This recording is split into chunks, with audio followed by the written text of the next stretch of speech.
Welcome to Election Night here on the 5 on Your Side, 5 Plus Digital Studio. I'm Mark Maxwell alongside Anita Manion, giving us political analysis and results reaction as these local election results start to come in. We're going to be checking in with you about every half an hour for 5-minute intervals just to keep it quick hits and get reaction. We talked about a half hour ago, just as polls were starting to close, about where things were headed tonight. We've since learned that turnout in the city of St. Louis is approaching 18.5%, something like that. About 1 in 5 voters who are registered showed up to cast a ballot today. How does that sit with you?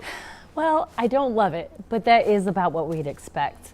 One of the nice things about voting in local elections is no one's there, so you can get right in and out. But of course, these are really important issues that affect people's day-to-day lives. So I think it's really important that they do take the time to go out and vote.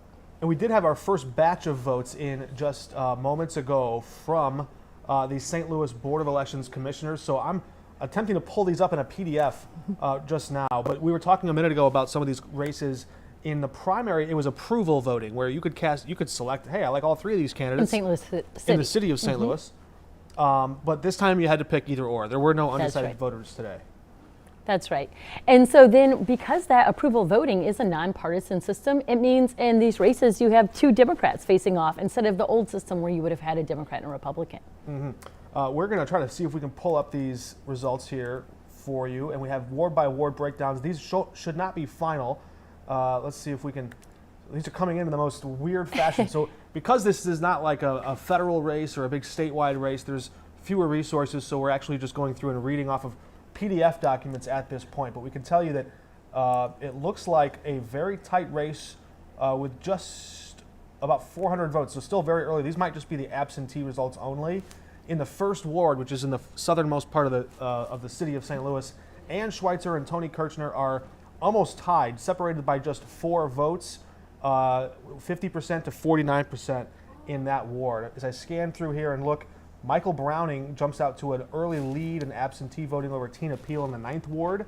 That was a race that we were watching closely. He got some big business money down the end, and she sort of flinched at this because she felt she had some bad blood or some deals where developers in town weren't thrilled with her votes. And we see development come up a lot, in particularly these St. Louis City races, whether it was the Board of Aldermen president or in some of these different ward races. And, that was some of the issues underlying some of those resignation and indictments we've seen. And that was a big topic there. We're going to go on and keep looking through. It looks like Ebony Washington, the first-time candidate in the 14th ward. This is a very bitter race, an ugly race. She, again, delivered a very strong absentee ballot turnout. She is leading 62% to 37% just among the absentees. So this is the first batch of ballots to drop tonight.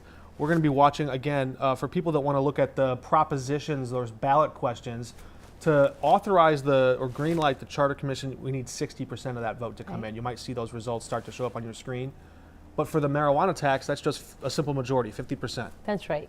And because these elections are very low turnout, as you pointed out, whether it's someone trying to get a ballot initiative passed, an amendment, a proposition, or, folks trying to win these ward races, if you have that grassroots support that will show up, you can make a real impact.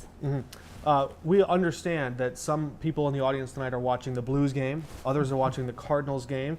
If you're interested in the world of politics, there was a little bit of news in that news lane today, and there's some weather going on that we're watching. But what could be more exciting than us? If you're watching 5 on Your Side, 5 Plus right now, you must be very dialed in to local politics, and so we appreciate you staying with us. Let's see. Where do things stand? Sharon Tyus and Tashara Earl, that was sort of a bellwether race in the northern part, the 12th ward. Yeah. Sharon Tyus had a pretty strong performance in the early absentee results with just about a little time left here. She had 65% to 35% in that first round of voting, just the absentees alone. So too early to read much into this, but Rasheen Aldridge is going to need to hope for some big turnout in the actual day of voting to win. He is, and that was one of Washington's criticisms of him, that he's been out campaigning instead of in Jefferson City. So we'll see if that campaigning pays off. All right, we hope to see you around 8 o'clock, and by that point of the night, we should have a lot more clarity on where these races stand, as the election officials are right now going through and counting